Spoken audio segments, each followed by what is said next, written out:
Uhuru, Uhuru, Uhuru. Welcome everyone to White Solidarity with Black Power Live, sponsored by the African People's Solidarity Committee.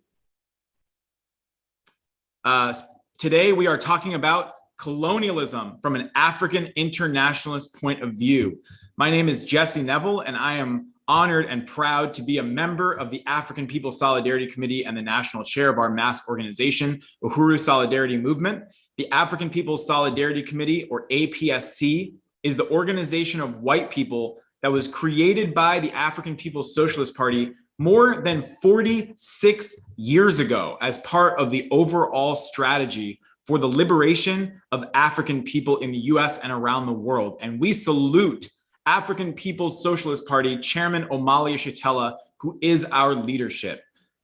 We salute Chairman Omali Yeshitela, the relentless 50 years of struggle that he has led for the liberation of African people everywhere. So before we get started, if you are tuning in on YouTube, make sure to like and subscribe to this YouTube channel, youtube.com/Uhuru Solidarity. You will get alerts anytime we go live or post a new video. Like, comment, subscribe, share. Let's get the word out about this critical study that is going to be happening tonight. This is an analysis that you can only get right here, understanding the world through the eyes of the African working class. So let's get this out to the white population, the colonizer population. And if you're tuning in on Facebook, please share this live stream with your friends. Let us know in the comments where you are tuning in from. We will have a Q&A later in the program, so take notes and enter your question in the comments on YouTube or Facebook.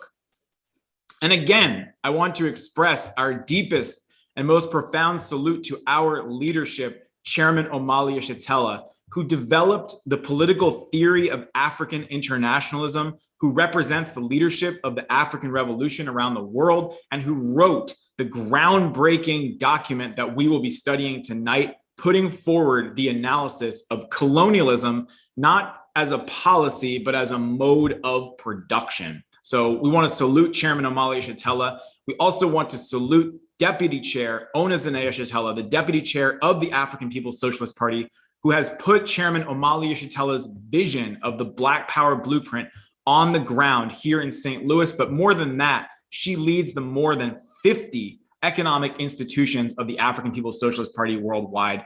And I am very honored and excited to welcome Penny Hess, the chairwoman of the African People's Solidarity Committee, who answered the call of the party in 1976 when APSC was founded. Chairwoman Penny Hess was there. She answered the call for white people to take a stand on the right side of history and get organized under the leadership of the African working class in the struggle for reparations and liberation for African people everywhere. And Chairwoman Penny will be leading our study tonight about colonialism. So let's get started with this powerful discussion.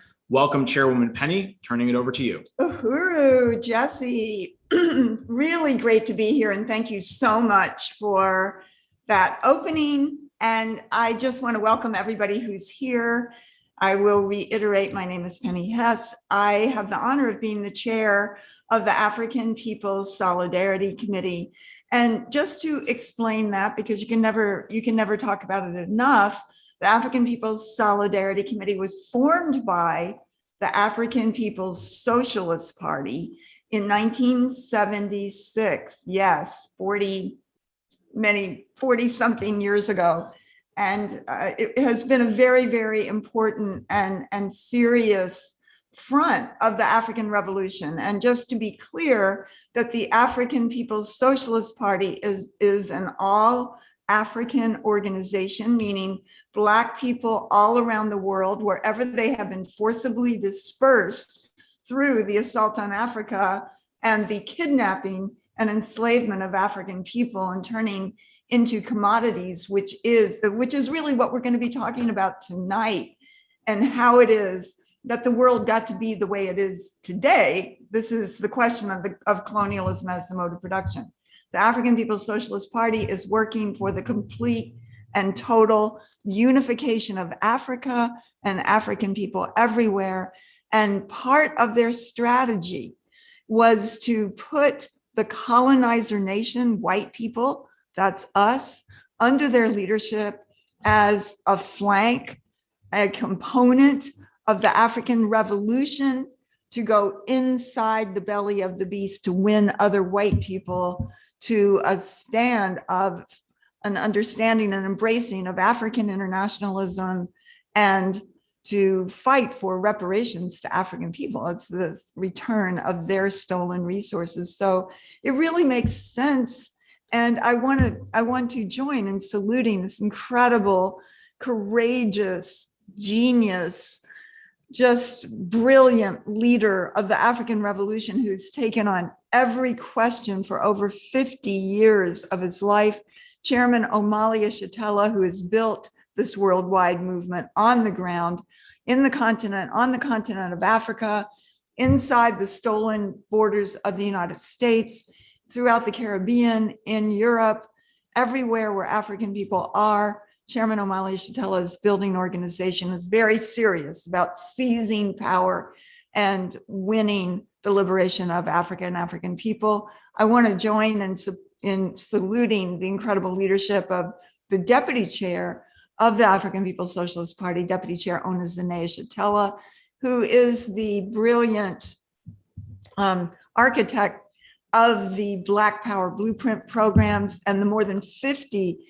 economic development institutions of the African People's Socialist Party that are about African workers seizing the leadership, self-government, bringing about political and economic power in their own hands. So it's brilliant, it's dynamic, it's exhilarating to see. And from our point of view, we have the honor of working under the leadership of this African Revolution. And wow, it's incredible to be on the forward side of history, and invite you to do that also. If you are not a member of the Uhuru Solidarity Movement, we'll be talking about that more. But again, everything that I understand comes from Chairman Omali Yeshitela. There's nothing unusual about myself in any way, except that I have been able, through struggle and leadership on the party's part, to be able to win, to embrace this point of view from the point of view of the colonizers. So the most important thing that we have to understand, whether we're talking about the situation in Ukraine and Russia or in the world overall today, is this understanding that Chairman Omali Yeshitela calls the colonial mode of production. So we're going to talk about what that means, how we can understand that, and how not only is that a liberating understanding for African people and colonized people, it's liberating for the colonizer also. And that everything that we're taught, all, in our history books, in school, all the BS, is that the US and capitalism, and ultimately whiteness by inference, are overwhelmingly good, that this society uplifted humanity out of darkness, oppression, and suffering, that this is the society that brought science and human rights and truth and goodness to the world. But yes, there were a few bad chapters of history, but the society has progressed through that, and it's getting better all the time. This is what we learn. Yet why do we see all around us suffering, death, murder, rape, pillage, war? Why do we see this everywhere? Why do we see just, a very violent white society, a very alienated, of people addicted to drugs and unable to relate to other human beings? Just this alienated white society, alienated from the rest of the world, because the reality is that US, Europe, and capitalism itself were born, as Chairman Omali Yeshitela tells us, from the assault on Africa when Europe left the shores of Portugal and Spain in the 1400s, set out into the coast of Africa, began by looting Africa, not from this lie that Europeans were, in the age of discovery and trying to find the trade routes to India from, all of this kind of thing. No, they wanted the gold of Africa. They wanted the resources of the people of the earth. And Europe was living in poverty, in feudalism, with nothing and barren land, and sending their children into crusades, quote unquote, to go out and fight the people of the Middle East for their resources. I mean, it was of ignorance, of poverty of the majority of white people. And they rescued themselves by leaving the shores of Europe and going to the coast of Africa, encircling it, going to the Americas, going to India, to South Asia, to the Philippines, Vietnam, Cambodia, throughout the entire world, to colonize it, to enslave the people, and to steal the resources, the genius. And this began with assault on Africa in 1415. And as the chairman says, that this is what built Europe. This is how capitalism came about, through colonialism and through imperialism.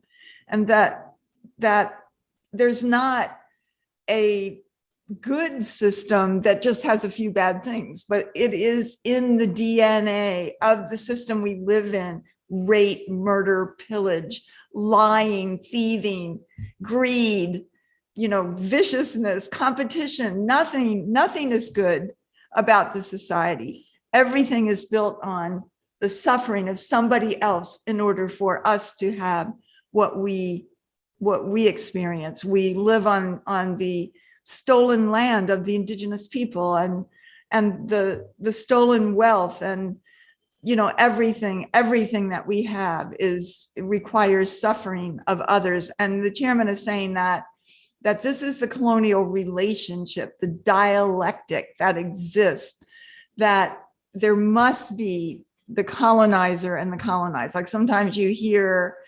people saying, well, the problem of the poverty in Africa is that it needs more capitalism. No, this is capitalism. This is what the chairman is saying. It has two faces. One face of capitalism is what we as the colonizer experience, and the other is what African people and oppressed and colonized peoples experience. And so when we're talking about, I just want to mention the situation in Russia, which the chairman has summed up brilliantly on the past two Sunday studies and other events and things that the African People's Socialist Party has been putting out in the last couple of weeks. Just an amazing analysis of what is really happening and what the Ukraine is as a front of U.S. imperialism.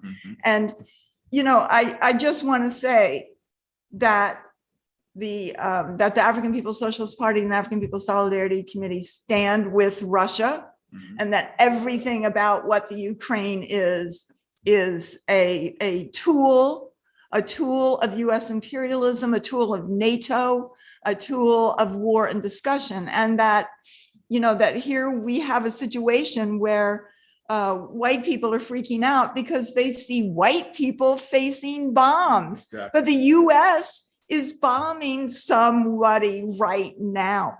3 African people are being gunned down by the police every single day in this country, according to statistics. Somebody is being evicted. An African person is being locked up for something he didn't do. And that, with its own forces, or more likely proxy forces, trained, financed, and armed by the U.S. The U.S. is bombing a country. The U.S. is doing something to somebody else all around the world, starving them. A child laborer in Congo is dying after being forced to mine coltan for our computers. That's happening right this minute. How many children are in that situation right now? U.S. sanctions against countries like Cuba and Venezuela, Africa, where millions of people live in corrugated tin shacks at best, with no electricity or no clean water or a job or anything more than a handful of couscous at best to eat. This is what the colonial mode of production means. This is the DNA of the US and all of Europe. And I just want to say that Ukraine is the friend and the tool, and in fact, the white nationalist government that US put there to attack Russia and to maintain control in the Middle East. And that that the US, by the way, has dropped 340,000 bombs or missiles in the past 20 years, about 46 bombs every single day for 26 years. The US has been raining on people in Yemen and Iraq and Afghanistan and against the Palestinian people and in Lebanon and throughout Africa and Pakistan. This is going on every day. And that Russia was not born through this. Russia was not born through colonialism. It was never part of the assault on Africa or the sale and commodification of African human beings. And that, and that reason it was apart from Europe in the 20th century. It didn't have the resources that much of Europe had. And it's not saying that Putin is that is a progressive, or it's certainly not a socialist government, but it is not what the US is. The US is the aggressor. The US is the imperialist and is responsible for colonialism, genocide, enslavement of African people, and plunder around the world. The Russia was brought into the modern period through the Bolshevik Revolution. Russia was never part of the trade in African people. And, so I just want to say that that's really not our main issue tonight, but this is what is happening right now. And this is what we have to understand. And this is what it means to talk about the colonial mode of production. So, and by the way, I'm sure people have seen the video of what Ukraine is doing to African students there. And that's been raised in the UN by Russia and also by the African countries that abstained from voting against, voting with the US's condemnation of Russia in the UN vote. So I just want to say that we stand with the people and governments of Venezuela, Cuba, Nicaragua, 16 states of Africa, and North Korea, and many other places that did not vote to stand on the side of Russia in this, in this war. And if you want to blame somebody for the war, you can blame the US imperialism. So yeah, so I just want to say that, that again, sorry, I'm not looking at my screen. Okay. To understand everything in the world, war, police, murder, climate change, we have to understand what the chairman, Omali Yeshitela, has called the colonial mode of production. And that means, and we're going to read some from the chairman's political report, chapter 2, which was absolutely brilliant, which the chairman produced and wrote for the party's plenary, its national conference in between Congresses that was held in February last month in this, in cyberspace actually. And he read this chapter. We've been studying it, and I want to go over some of the main points of it and read parts of it. So, we have to understand this. We have to understand that the wealth and the assumptions of white people are based on a dialectical relationship to the poverty and suffering of African and indigenous people. As the chairman says, to have a successful marriage and aspirations of white people requires drone strikes in Pakistan and police murders in St. Louis. And colonialism is not, as the chairman makes it really clear, it's not a policy, it's not a bad aberration, it's not a rough spot in history. It's how we have social wealth. It's how we experience our American way of life. It is capitalism. It determines everything about us. And So, I want to begin reading. We can read together, we can discuss, you can ask your questions in the chat, and let's get on with it. So I think that it's very profound. So there is a document I think that people should have in the Zoom link, and it is the political report from the 2020 African People's Socialist Party. So I want to begin reading on page 27, and that is chapter 2, Colonialism as the Mode of Production. So so if everybody can get there, I'll just begin reading, and Jesse, I might ask you to help read some of this, and I'm going to skip around a little bit, but let's just start. So it begins: during the party's 50-year period of unending political activity, we accepted the responsibility of developing the theory of African internationalism, the advanced theory necessary for revolution. As stated in the chapter, The Theory of African Internationalism, from the book An Uneasy Equilibrium, the political report to the party's 6th Congress, and republished in Vanguard, the political report to our 7th Congress, African internationalism is simply the worldview stemming from historical materialist investigation and analysis of the world, with its starting point being the experience and role of Africans and Africa in the advent of capitalist imperialism as the rise of white power. That is a profound statement, I just want to say, because it really turns the world right side up. It takes white people out of the center of history and puts it to what is, those who are truly the center point of world history, which are African people. Because this arose, the system that we live in today, the configuration of the world today came about because of Europe's assault on Africa. Without that, the chairman is saying this so clear, it would never exist. We wouldn't have America. We wouldn't have this without genocide and enslavement.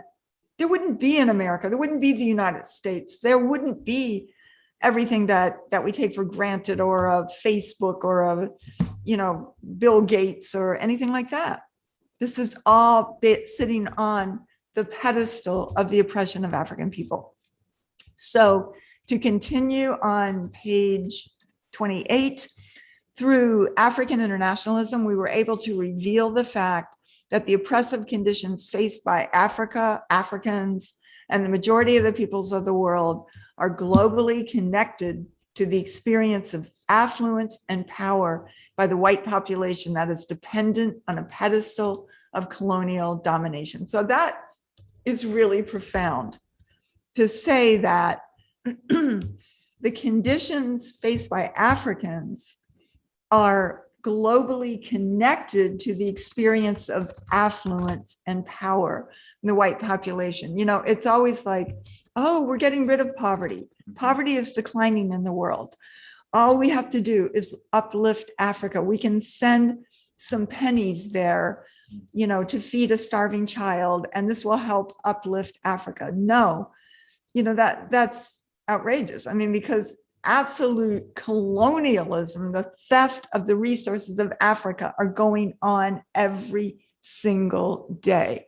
Just in the New York Times today was an article about the assassination of Thomas Sankara in Burkina Faso, and that happened 35 years ago, but he was fighting for the people and a unified Africa following the assassinations of Patrice Lumumba and Kwame Nkrumah and others.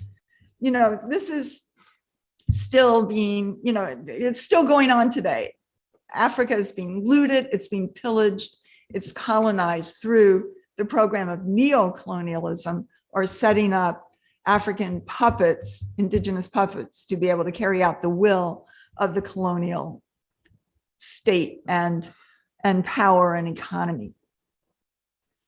So The chairman continues, African internationalism connects the current political and economic configuration of the world to the colonial enslavement of Africa and African people. It proves that capitalism emerges as a parasitic world economy, born at the expense of Africa, Africans, and all the world's peoples who are subjected to foreign and alien colonial rule up until this date. The theoretical work of the African People's Socialist Party has developed beyond the foundational worldview that informed the revolutionary anti-colonial movement initiated more than 100 years ago by the Universal Negro Improvement Association and African Communities League, led by Marcus Garvey. With the founding of our party, the African Revolution has regained the global revolutionary impulse that an array of our enemies sought to destroy with the assault on Garvey and the UNIA by the US and European colonizers who were aided by incipient neo-colonial forces within our forcibly dispersed, colonized African nation. African internationalism reveals that Garvey's cry for Africa, for Africans at home and abroad, was more than a simple emotional declaration. It was a demand that carried within it the recognition that Africans globally, called by a variety of names and forcibly dispersed and colonized in a variety of places, are one people whose future and destiny are irreversibly connected. We are all Africans. It was with this outstanding understanding by Garvey that was also influenced by the UNIA slogan, one God, one aim, one destiny, a profound fundamental philosophical statement, the materialist significance and effectiveness of which are not obscured by its idealist reference to God. The essence of these slogans in the 1920s challenged the machinations of the newly found international US-initiated colonialist organization and precursor to the United Nations called the League of Nations, that it was engaged in declaring what parts of Africa should be parceled out to European tutelage following the first imperialist war to redivide the world among European colonial predators. The UNIA slogans identified the core question, defining a parasitic world economy and the central role of Africa and Africans. The slogans were examples of the universality of the African Revolution advanced by Garvey and the UNIA ACL in the first quarter of the 20th century. I just want to say on that basically Marcus Garvey has been wiped out, has been scrubbed from the pages of history. Yeah. We don't learn anything about it. The white left continues to attack him today.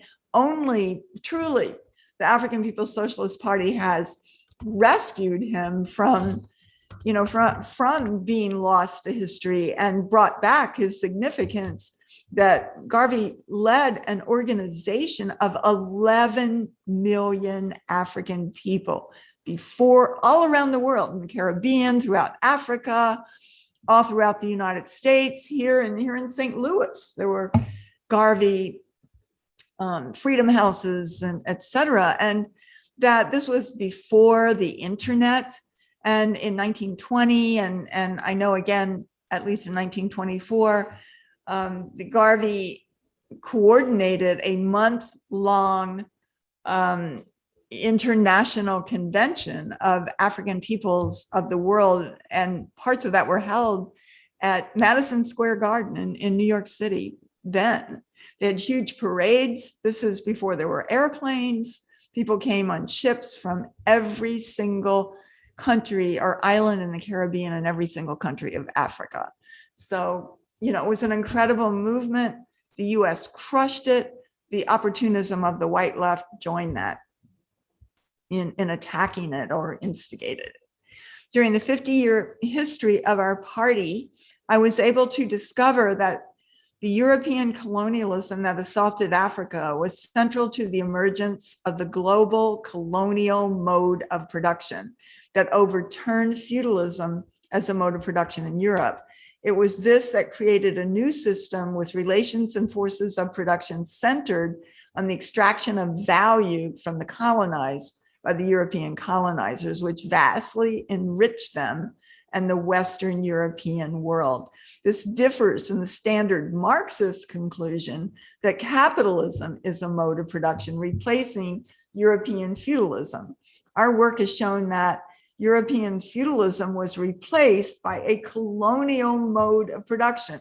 It was the assault on Africa, the theft and genocide of the Americas, the colonization of the entire planet that overturned feudalism in Europe. It was that did it. Our work has shown that European feudalism was replaced by a colonial mode of production that Karl Marx defined as primitive accumulation, which stemmed from, among other things, turning Africa into a warren for the commercial hunting of black skins. That's a quote from Marx. The chairman continues, unlike Marx, African internationalism rejects the idea that the European attacks on Africa and Africans are important only for the development of Europe, with no significance for the colonized who were transformed into mere objects of European history and mischaracterized by Marx as primitive accumulation, facilitating the capitalist development of Europe, which he saw as progressive. Our conclusion that colonialism is the mode of production marks a signal moment in political theory. It is an understanding that liberates the brains, the worldview of the colonized. We have been actively developing this within the party for some time now.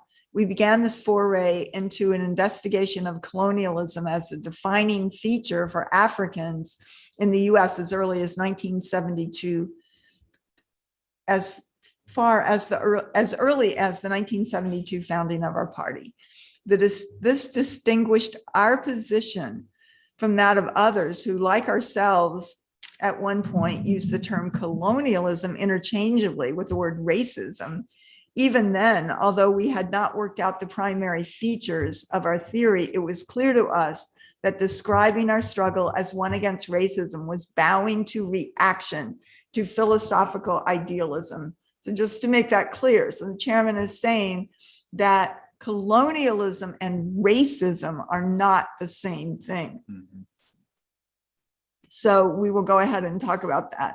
And to fight against racism is basically keeping white people in the center. It's calling on African people to unite with the colonizer.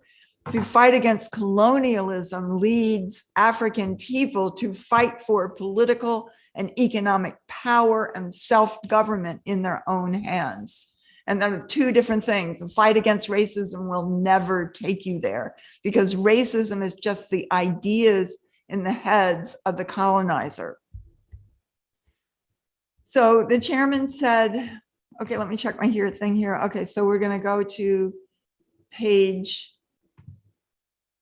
31. So I'm just going to go to page 31 now.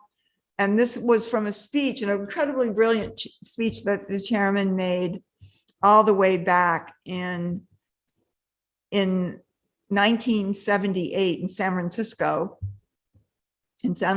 California. And it was taking on a struggle with the white left in the form then of Prairie Fire Organizing Committee. And the chairman was summing up in it that the African People's Socialist Party was not the first to disclose the colonial condition confronting African people within current US borders. The chairman said Malcolm X was one of the first leaders of the Black pro-independence movement to articulate our major contradiction with US imperialism as colonialism. The chairman goes on to say that Stokely Carmichael and the Student Nonviolent Coordinating Committee were other forces in the 1960s that also put out an anti-colonial position, as did the Black Panther Party. He talks about Albert Mamie in the book, The Colonizer and the Colonized, which mentions the conditions of African people inside the borders of the United States. But the chairman says, and this is about halfway down the page in 31, however, what our party did discover that made for a qualitative leap in understanding how to move forward towards liberation is that in the US, colonialism represents the relationship of class to race. Prior to this discovery, our party was one with most of the pro-independence movement in describing ours as a struggle against racism at the same time that we were also calling it a struggle against colonialism. That is to say, our movement still under the ideological influence of the primitive petty bourgeois civil rightists, whose colonialist mentality often equated freedom with their proximity to white people, incorrectly used the terms racism and colonialism to define the same set of circumstances and oppressive structures responsible for our condition. However, this is still from the chairman's speech in 1978, at the moment we were able to understand that what we had been describing as institutional racism was the same thing that we meant by the term colonialism, and that these same set of circumstances and oppressive structures imposed on our people were also defined as colonialism historically throughout the world. Our ideological and political development increased 1,000-fold. This understanding of colonialism helped us to place the responsibility for our oppression squarely upon the shoulders of the North American ruling class. Our party was able to discover that our main or primary struggle is against colonialism, which is an imperialist form, therefore necessarily having class connotations, and which utilizes the ideology of racism to justify and obscure the fundamental relationship that African people within the US have with a capitalist colonialist ruling class state. We discovered that colonialism is the condition we suffer from as a people, and that racism is the ideology that justifies or obscures that relationship. Colonialism is real and concrete. It is a human-made condition that can be struggled against. On the other hand, we discovered that racism is the ideas in the heads of North Americans, the colonizers.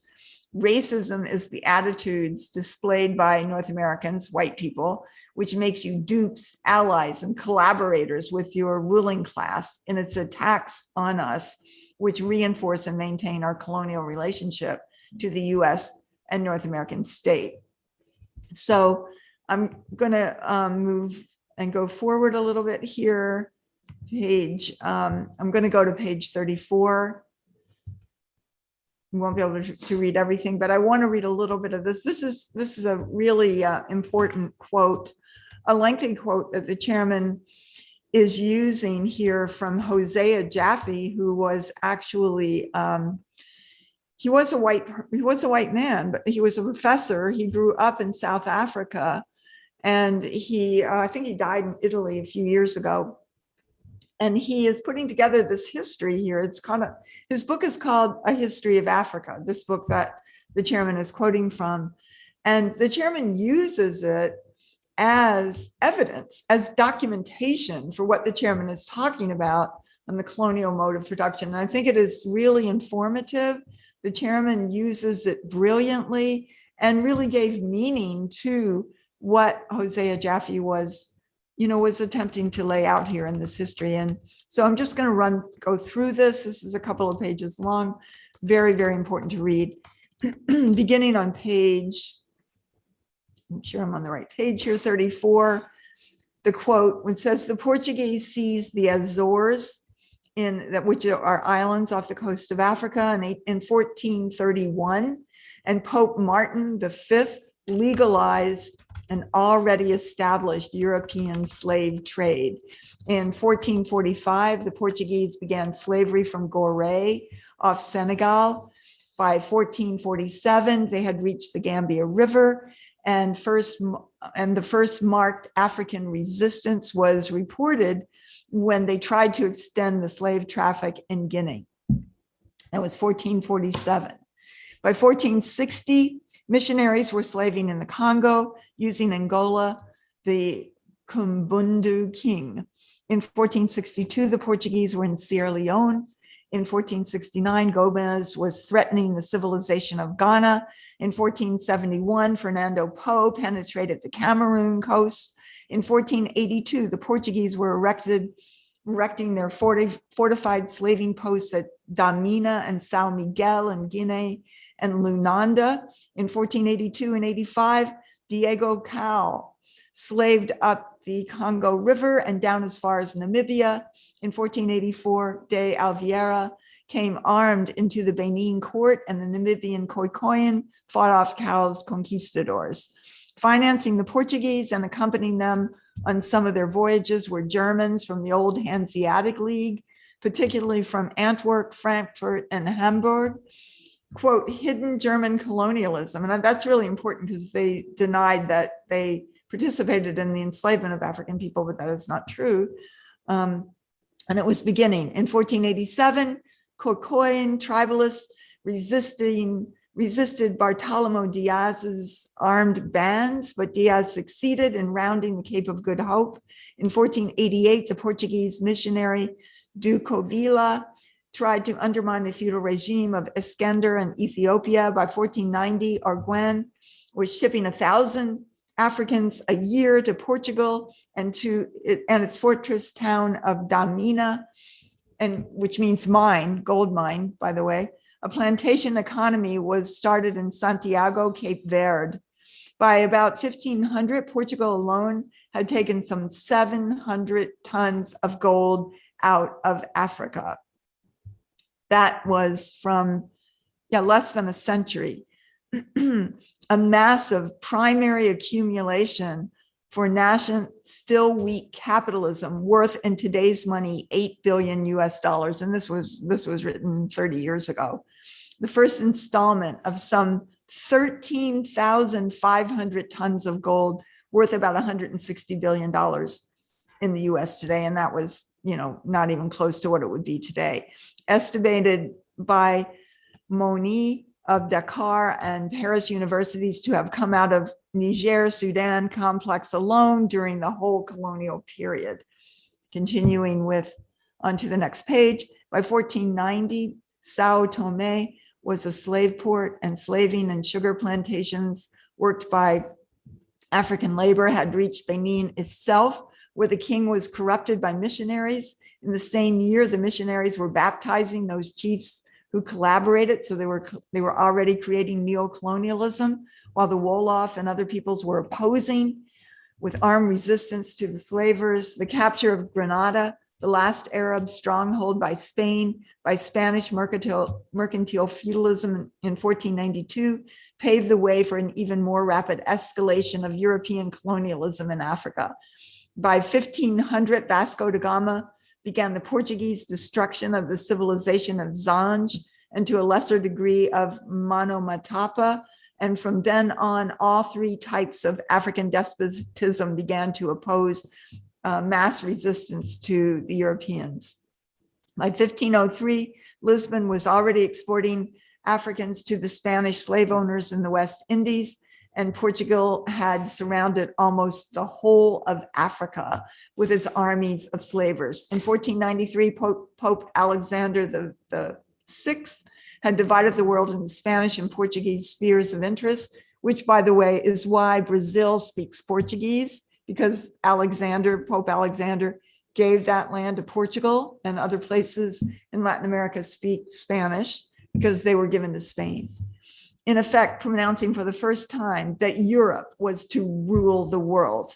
Jaffe continues, the 15th century then saw the multiplication of the primary accumulation of capitalism, and Africa played the most important part in the process as the principal arena for European colonialism, the very genesis and foundation of the capitalist system. From the turn of the 16th century, the Americas and Asia were added to this foundation, and out of this totality arose capitalism and modern Europe itself. Before capitalist colonialism, there was no Europe, only a collection of feudal, mercantile, and tribal towns, farms, villages, discrete states, and kingdoms, vying and warring with each other, just as in Africa, but on a different property basis. Europe had the basis of private property in the land, not Africa, not the indigenous people. That didn't happen elsewhere. Europe then was neither a concept nor a reality, at most a vague idea that Arabs, but not Europeans, had a long time ago, someplace northwest of Greece. As long as Europe remained isolated from the world, there was no Europe. When it became connected with and dependent on first Africa, then the Americas, and finally Asia, it began to become a reality, an idea. Only when Portuguese, Spanish, French, Italian, Dutch, English, German, Danish, and Swedish confronted and clashed with Africa, America, and Asia did the need arise for them to consider themselves as a set, a whole, different from, hostile to, and eventually superior to Africans, indigenous people in the Americas, Asians. Colonialism gave white people and Europeans a common interest. This common interest, slavings, plantations, the world market, looting, precious metals, spices, and territory, markets and sources of wealth, was also the source of European conflicts among themselves. And from the year 1500 on, they had already started to quarrel and fight over the colonial booty. And you can look at the source of the 30 Years' War, the 100 Years' War, this war, the French-American War, all of it was based on what European power was going to control what. There's more to say on that, but I'm going to go on. That from the year 1500 on, they had already started to quarrel and fight over the colonial booty. In these intra-European conflicts, Portugal and Spain had in time to give way. They were the first lead in, slave traders, the assaulters on Africa. And then Holland came up and became the leading perpetrator of the enslavement of African people, then France, then Britain. Britain, ultimately fought Spain and won control over it. But it's saying, meanwhile, German hidden colonialists, Calvinists, Catholics, and Jews alike steadily garnered what they could of the booty without shedding their blood or losing their own property in the process. The scramble for Africa that led to the 1884-85 Berlin Conference had its roots in 4 centuries of struggles between the European powers for the division of Africa.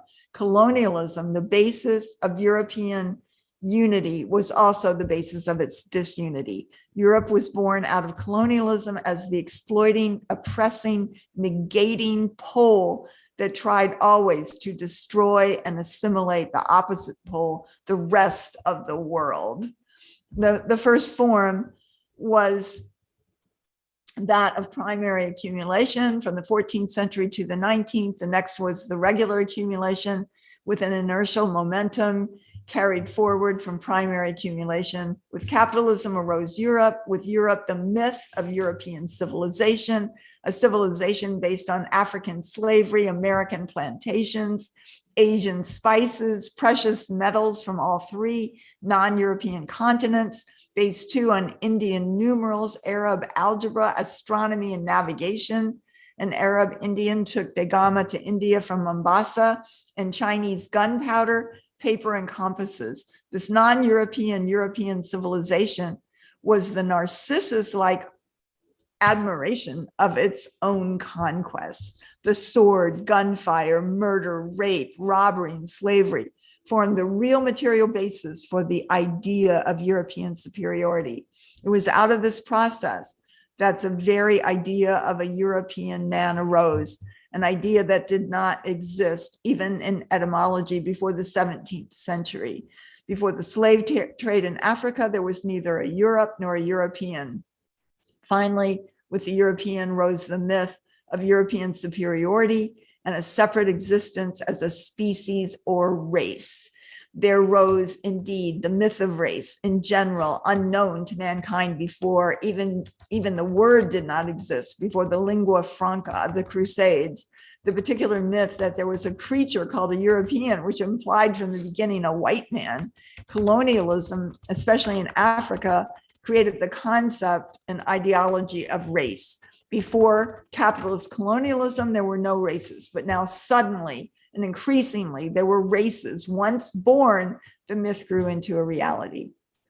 So I'm gonna skip on this. It's very compelling writing and history that's there that the chairman has quoted many times, and that does, really reinforce the chairman's laying out of the political theory of African internationalism, which is not just an academic theory. It's not just something in a book. It's something that requires you to take up struggle, to fight for the liberation of Africa, and to fight for reparations to African people. And the chairman quoted this through the book, Ease Relate to Africa.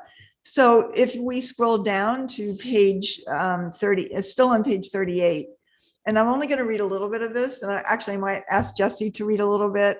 But this is quite a lengthy part where the chairman quotes these, white leftists who are really no different than the white left today at all. These are leftist colonizers, and openly so. So, Jesse, why don't you start reading on page 38? Uhuru, Chairwoman Penny, I would be glad to. So this is reading from page 38 of the political report and the chapter Colonial Mode of Production, and it begins, white workers and leftists gaily share the feast of colonial loot. As long ago as 1858, in a letter to Karl Marx, his comrade and collaborator, Frederick Engels offered this materialist observation about the ability of white people to unite with their ruling class in the exploitation of the colonial world. He said, for a nation which exploits the whole world, this is, of course, to a certain extent justifiable. Later, in 1882, in a letter on the same subject, Engels commented to Karl Kautsky, quote, you ask me what the English workers think about colonial policy.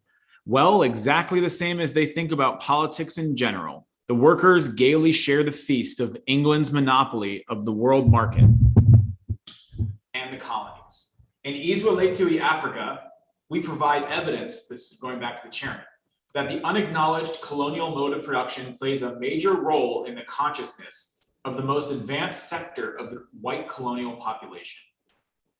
It shows the basis for the perennial white opportunism and betrayal in favor of maintaining the place of white people on the pedestal of African exploitation as colonizers. We state, quote, while today white left nationalist opportunism has been forced to acquire a sophisticated articulation of its unity with maintaining the oppression of Africans, the pedestal which white capitalist power requires for its existence, there was a time when it made no attempt to hide its colonialist, which is to say, imperialist worldview.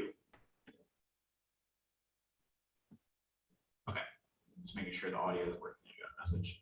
At the 1907 Congress of the Second Communist International held in Stuttgart, Germany, which was attended by more than 800 delegates, the majority resolution declared that under a socialist regime, colonization could be a force for civilization.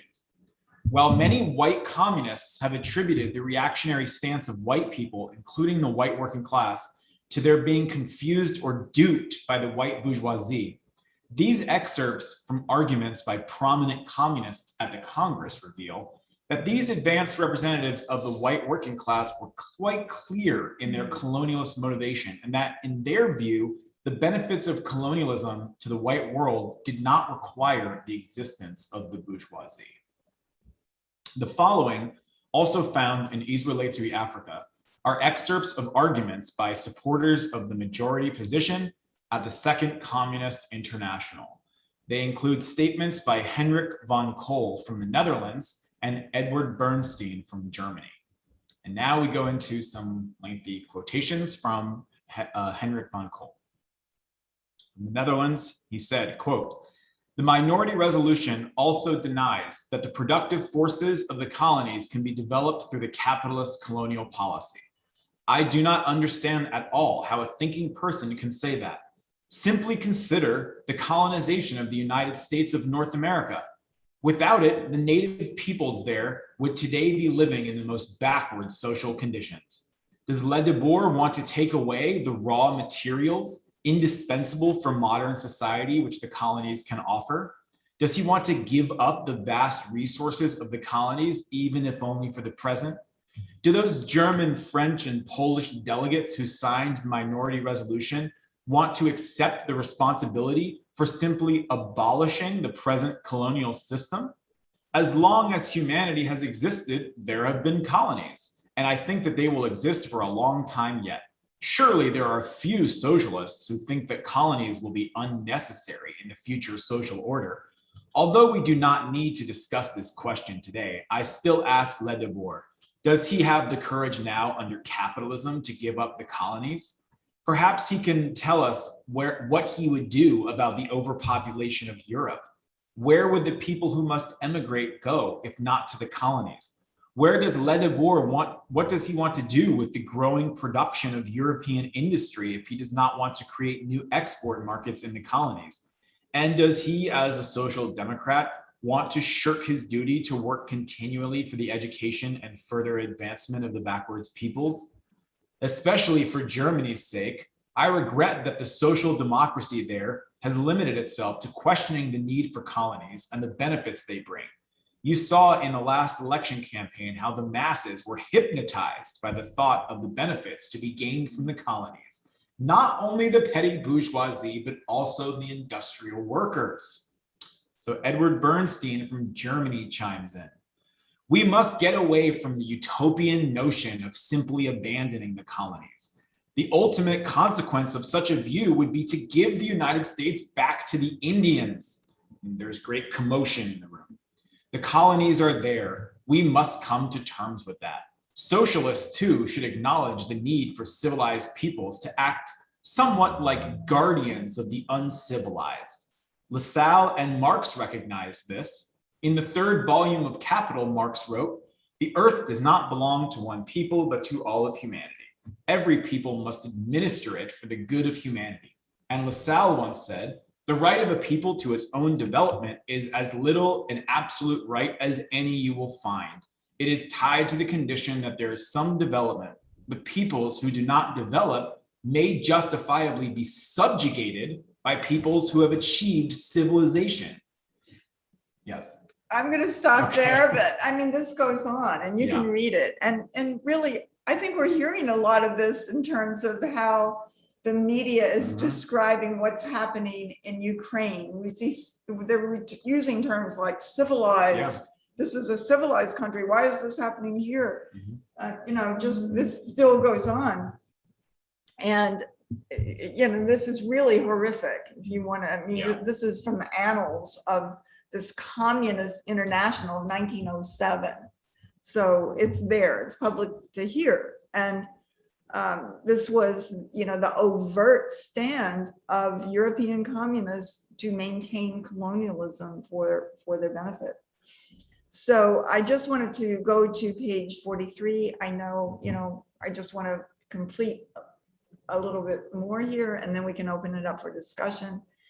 So on page 43, about halfway down, the chairman, or a little bit less than that, the chairman is saying the fact that capitalism was born as parasitic white power, and it must be defeated as parasitic white power. Genuine communists of all nationalities must be consciously committed to the overthrow of white power, and white communists must be committed to the struggle for the victory of black power over white power. The beginning of the process for white communists in the US and the world to abandon the interests of imperialism and to integrate their own interests with the interests of the toiling masses of the world is subordinate our interests to the struggles of oppressed peoples of the world to overthrow white power. In the US, this can only be done through joining the anti-colonial struggle for black power. Concretely, this means joining the African People's Solidarity Committee, an organization of and subordinate to the African People's Socialist Party, the advanced detachment of the revolutionary African working class and poor peasantry. And that was a quote from an earlier statement written by the chairman. He continues, in this political report to the party's third Congress written more than 30 years ago, we stated that the profound opportunism of white people manifests itself as extreme violence and near total self-alienation of white people from the vast majority of the world's peoples. This alienation is expressed in many ways, but none so significantly as the inhumane, barbaric treatment white people have participated in and or encouraged against other peoples, especially African people, only often with the only provocation being the desire of whites to take or keep possession of ill-gotten resources which have become essential to the white way of life. We were able to conclude that the formation of the African People's Solidarity Committee and its ideological and structural relationship to the party were grounded in a firm theoretical basis because of our understanding of colonialism as the mode of production. By the time of our party's sixth Congress in 2013, our theory had developed to the point that we celebrated its meaning as a tool for recapturing the brains of the colonized and for setting world history on a correct course. In my political report to the Congress, I was able to write, our African internationalist theoretical contributions served to break the shackles historically imposed on revolutionary theory as perceived through the lens of oppressor nation intellectuals, colonizers, whose worldview was determined by their existence on the pedestal of our oppression. African internationalism for the first time allows Africans and the oppressed of the world to become the subjects of history, defining their own destiny and something not possible with the theory of Marx or his contemporaries and followers. Marx and Marxists developed the term mode of production. And the chairman is going into here to an explanation of that, which according to Marx includes, quote, everything that goes into the production of the necessities of life. So the mode of production, this is a term used by Marx and Engels, but which means everything, the mode of production is how everything is produced. How is it made? How is it created? Everything that goes into the production of the necessity of life. So that's food, clothing, shelter, everything needed. And the chairman said that includes productive forces. And productive forces mean labor, the instruments, the raw materials. So basically what it takes to produce it, And it also includes the relations of production. And that's the social structures that regulate the relation between humans. In other words, who owns the means of production? Does a billionaire own it, or do the workers own it? Do the people own it? And that this is how the entire society is built. And according to Marx and Engels, for individuals, the mode of production is a definite form of expressing their life, a definite mode of life on their part. As individuals express their life, so they are. What they are, therefore, coincides with their production, both with what they produce and how they produce it. And I mean, I think that's really, really important to understand, because I know that recently, for example, the party's organization, APDEP, went to Cuba, and they gave a report on that at a webinar. And it was really powerful to see, and to see the leading role that party members played in the caravan that went to Cuba as part of the delegation around the questions of health and healthcare. And of course, when you see a report from Cuba, you see what a dynamic, incredible society it is, even though it has been bombarded by US sanctions and enforced poverty for a long time. But you see healthcare not based on a profit motive. You see doctors who are no richer than anybody else, and that have carry their doctor's equipment on a backpack on their back and are ready to go anywhere in the world to help the people.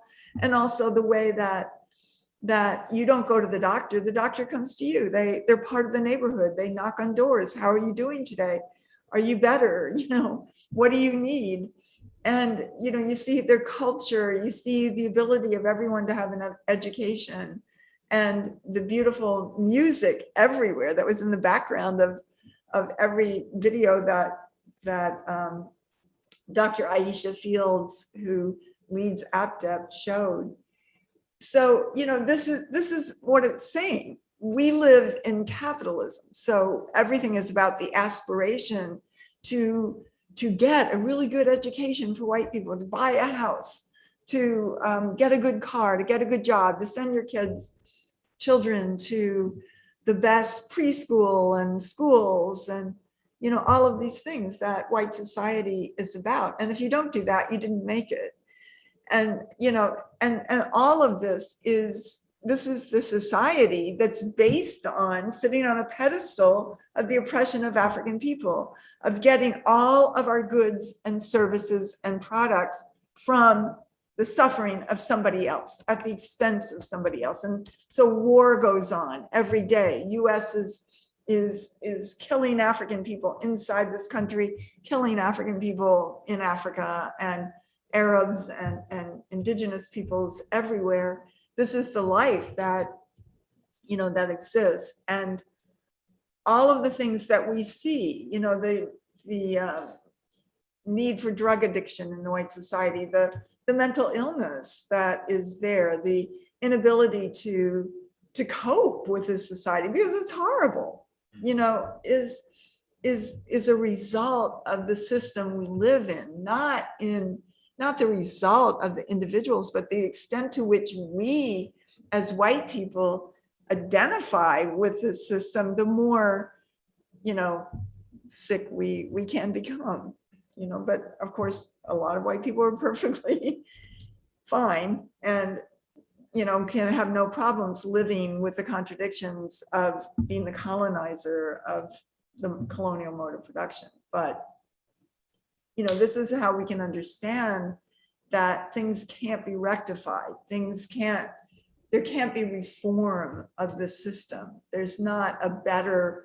capitalism that can be carried out. This is colonialism as a mode of production. There can't be what we experience, what the US experiences today without the relationship to the war, the plundering, the rape, the murder, the child abuse, and all of the things that the system carries out for our benefit. And I think that this is really critical. And a lot of white people are looking for the answer. And it's here. It's not like, I support the party, but that's their idea. My idea is something else. I will be part of another revolution or the white workers' revolution. It's not going to be like that. The revolutionary struggle comes from the pedestal. It comes from below. The chairman has said, the true class question in the United States is found in the colonial contradiction. That means the true working class of the United States and the world is not white workers, because all white people, even white working people, sit on this pedestal. The true working class is the African working class. And that's why the African People's Socialist Party is made up of the African working class, to have the interest of the people truly at the heart of this, and to enable African workers to take power and to seize the means of production in their own hands and create a society that is for the people, not for a few at the expense of anybody else, not for profit, no matter what else, not for, making sure that white people have a nice vacation or some other kind of thing, but to really be able to create a world that meets the needs of humanity. And it's only this society that will solve the problems of climate change and everything else, war and plunder and rape and child abuse and all these things that you read about, every day. They're part and parcel of the colonial mode of production. They're not going to go away. They're endemic. This is how it is and how it was born and how it has to be in order to live and breathe every single day. And we want to change this. We want this world to end and a new world to be brought about. And that is led by the African working class in international solidarity with all indigenous people, all colonized peoples, all around the world, the Palestinians, the Arabs, the indigenous people here, the Mexicans, etc. This is what the African People's Socialist Party represents. It represents the fact that this land still belongs to the indigenous people, and it's gonna go back to them. They are fighting for it, and this system is in a serious crisis, and it's going to go down. So, our future, the future of humanity, is in the liberation of Africa, the unification of African people, and the liberation of the United States to return to Turtle Island or into the hands of the indigenous people, and for Asian people to have control over their lives and end to this parasitic colonial mode of production once and for all. Uhuru. Uhuru, Uhuru. Thank you, Chairwoman Penny. That was a magnificent study of Chairman Omali Yeshitela's second chapter from his most recent political report, dealing with the question of colonialism as the mode of production. That was just a profound discussion and overview that you gave, and just so great to go through this profound document that the chairman and the party published just a few months ago for the historic 50-year anniversary plenary that was held with the theme Relentless, 50 Years African Redemption. So we do have some comments and questions. We're really excited to go into Q&A, question and answer. And a reminder, if you're joining us on Zoom, you can put your questions in or your comments into the Q&A feature or in the chat. If you're on YouTube or Facebook, leave a comment. Our chat moderators will see those comments and communicate them to us over here so we can get those questions included in this discussion. But before we go to our Q&A, we want to tell you how you can get involved in solidarity with the African people's struggle for liberation. And as the chairman said in that document, that white people who truly want to do something to change the world, that we have to subordinate our short-term opportunist interests to the long-term interests of the African Revolution, by extension, all of humanity. He says, concretely, this means join the African People's Solidarity Committee. Right. So we want to make that call to you to go to apsc.uhuru.org/join, fill out that form, and become a member of the African People's Solidarity Committee. Somebody from our membership office will contact you within 24 hours, and we can get started on the process of sponsorship and political education. Get to work, contribute your skills and strengths to the mission of winning millions of white people into the movement for reparations, and millions and billions of dollars in reparations to the African liberation struggle, building a huge, strong movement of white solidarity with Black power under the leadership of the African People's Socialist Party. Again, you can go to apsc.uhuru.org/join, and also check out our mass organization at uhurusolidarity.org if you're interested in joining the Uhuru Solidarity movement. And this is the time to bring this analysis. We have to bring this analysis out into the white population, and we have to bring all the resources stolen from African people for hundreds of years back to the African Revolution. So join today, Uhuru.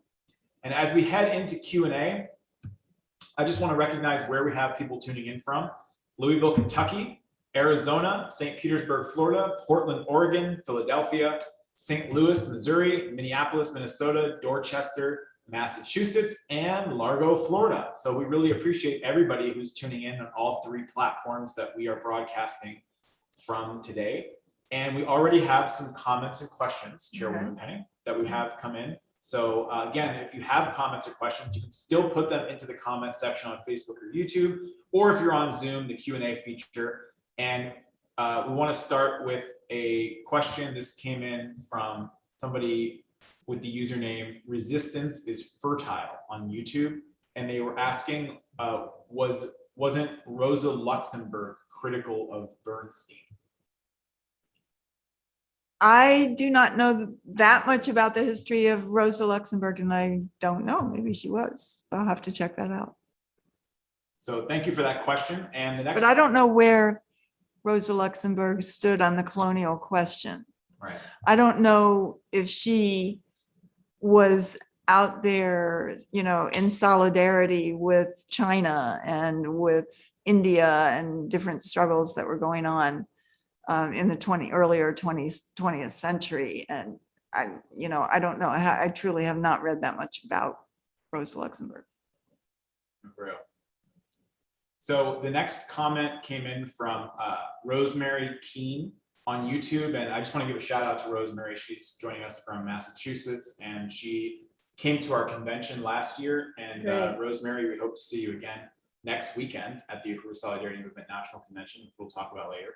But this was a comment from Rosemary that said, would love to see a newspaper, probably online, similar to the Emancipator, but focusing on decolonization, such as the Decolonizer. And Virginia replied in the chat that there is such a newspaper. The Burning Spear newspaper. Yes, and it's online, and you can get it in hard copy as well. The Burning Spear. Definitely. Party is the African People's Socialist Party has been producing the Burning Spear for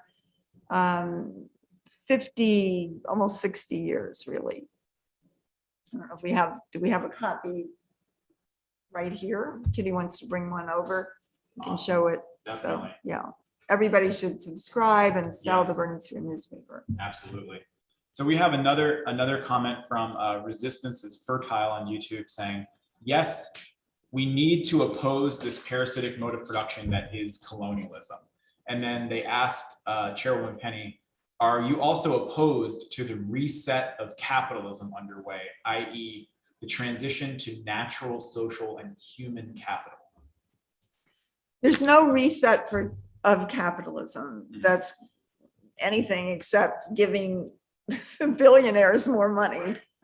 And maybe sometimes they have to win certain sectors of white people, or they do things to try to do that, like promoting gay marriage or things to, disgruntled sectors of the white population.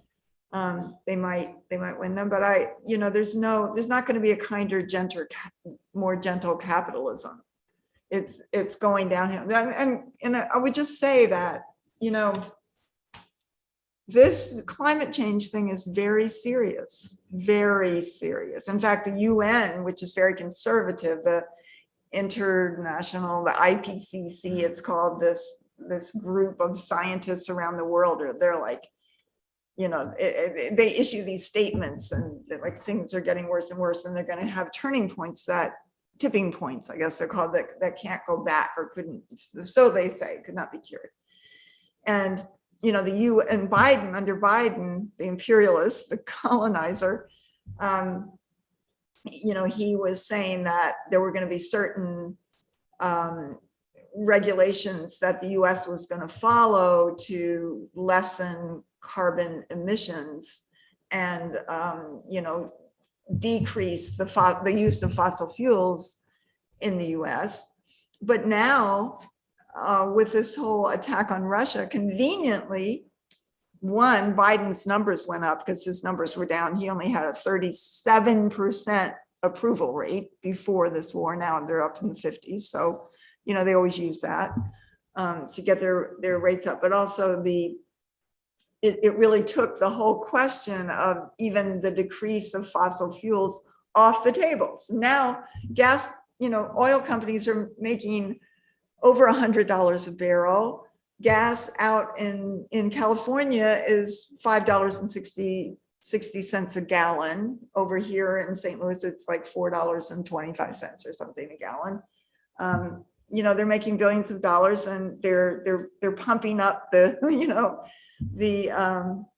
the oil wells everywhere, and they're going to return to full-fledged fracking and all this kind of stuff. It's not going to change. This is about, the colonial mode of production, and they will take this world down with it. I mean, the ice caps are melting, and the heating of the planet is going up and up and up. It's, this system is never going to stop that. The US fights wars for control of the oil. And obviously it was a big thing here because Biden did not want Russia and Germany to have this relationship on this Nord Stream pipeline. That the US had been putting that out for quite a while. So yeah, there's not going to be any kinder, more gentle capitalism at all. This is what the chairman's saying. It's in the DNA of this system. It's colonialism. There's no other way that the system can produce anything except by war, rape, plunder, colonial domination, genocide, murder, slaughter, starvation, of some for the benefit of the white population. Thank you, Chairwoman Penny. So just wanted to see, do we have any questions from our comrades in the room here? Feel free to jump in if you do. Questions or comments? And also anybody online, we have a few more minutes for discussion. So you can feel free to send in your comments or questions on Facebook, on YouTube in the comments, or on Zoom in the Q&A feature. So Angelica says Rosa Luxemburg opposed the first imperialist war together with Karl Liebknecht. They were murdered for that reason.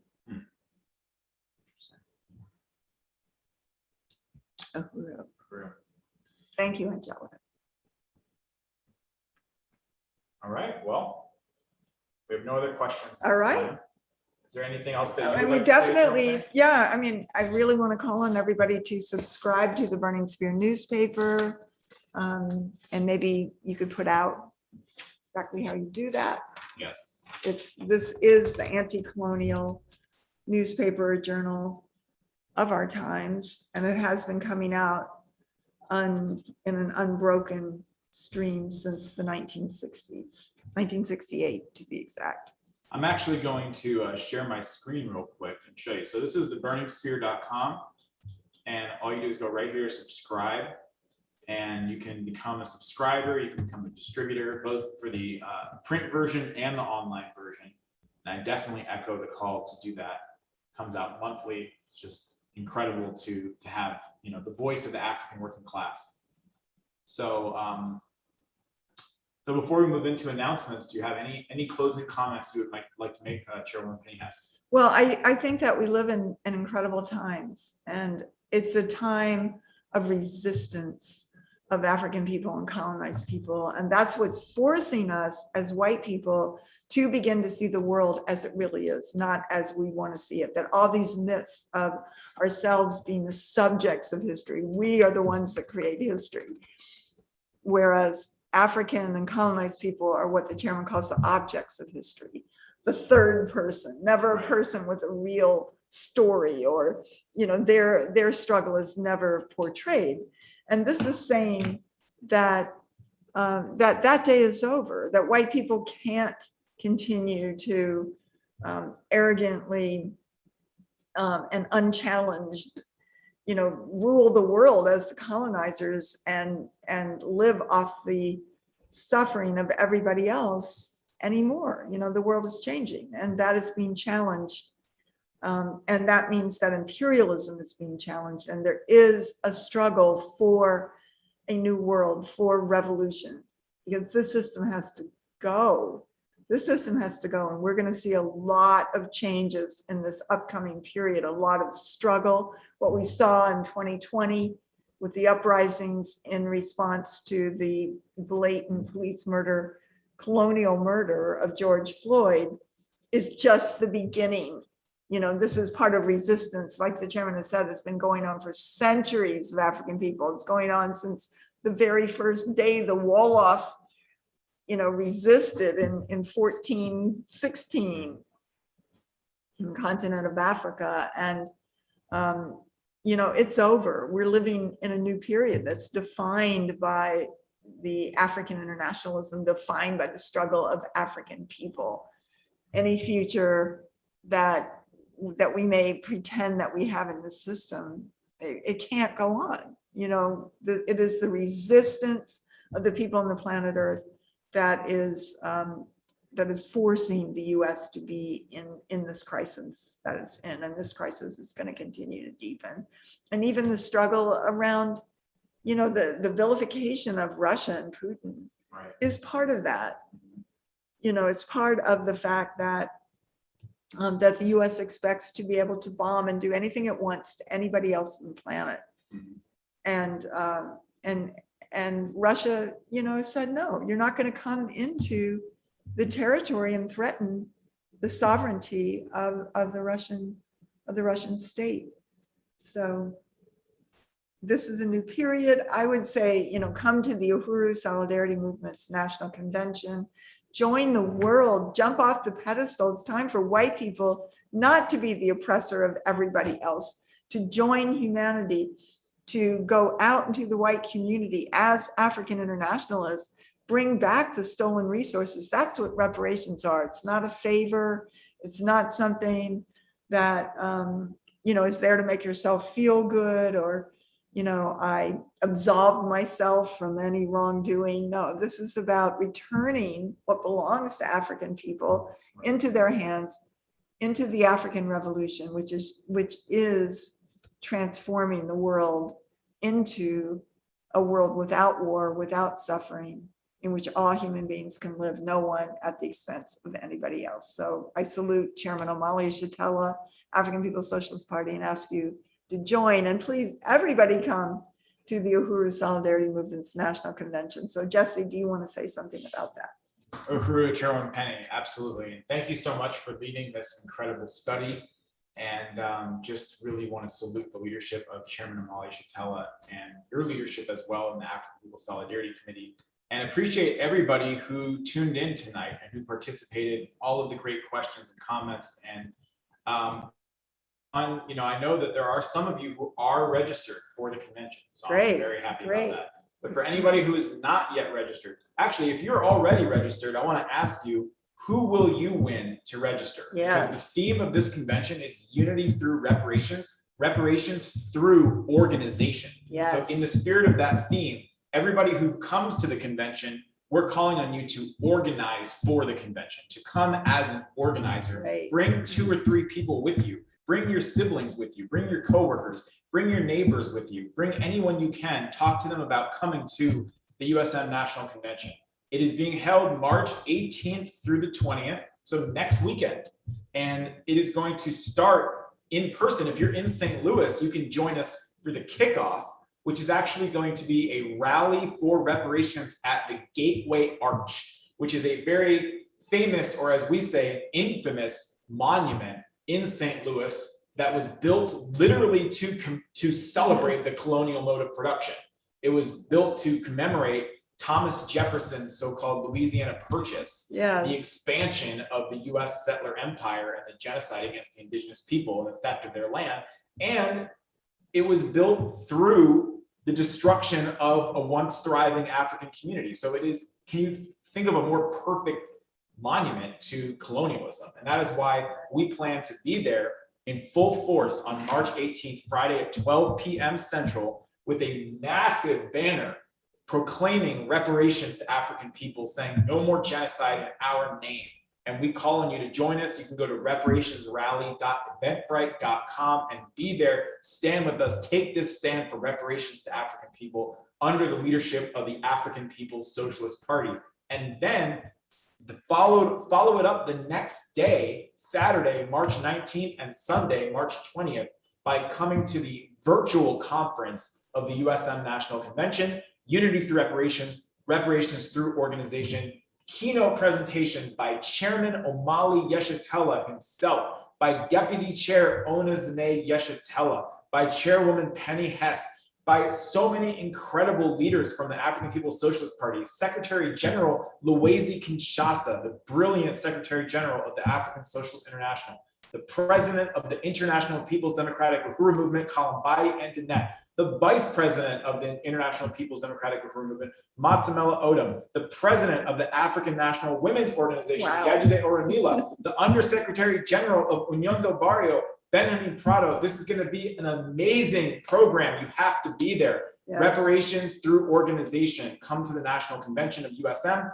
and learn how white people can go beyond sentiment or protest and get organized under the leadership of the African Revolution. You can go to uhurusolidarity.org/register. And if you want to get more details about the program that I just gave you a sneak preview of, you can go to uhurusolidarity.org/program and check that out. But again, that is uhurusolidarity.org/register. Get registered today. Don't wait. Register tonight. Before you're done watching this live stream, go to uhurusolidarity.org/register and register for the USN National Convention. So that's announcement number one. I also want to mention that every Sunday, Chairman Omali Yeshatella leads a study called #Omali Taught Me. And everything we talked about tonight, Chairman Omali Yeshatella taught us. And every Sunday, 7 a.m. Central to 9 a.m. Central, this is amazing, incredible. 2 hours every week spent with Chairman Omali Yeshatella teaching the deepest political concepts of African internationalism.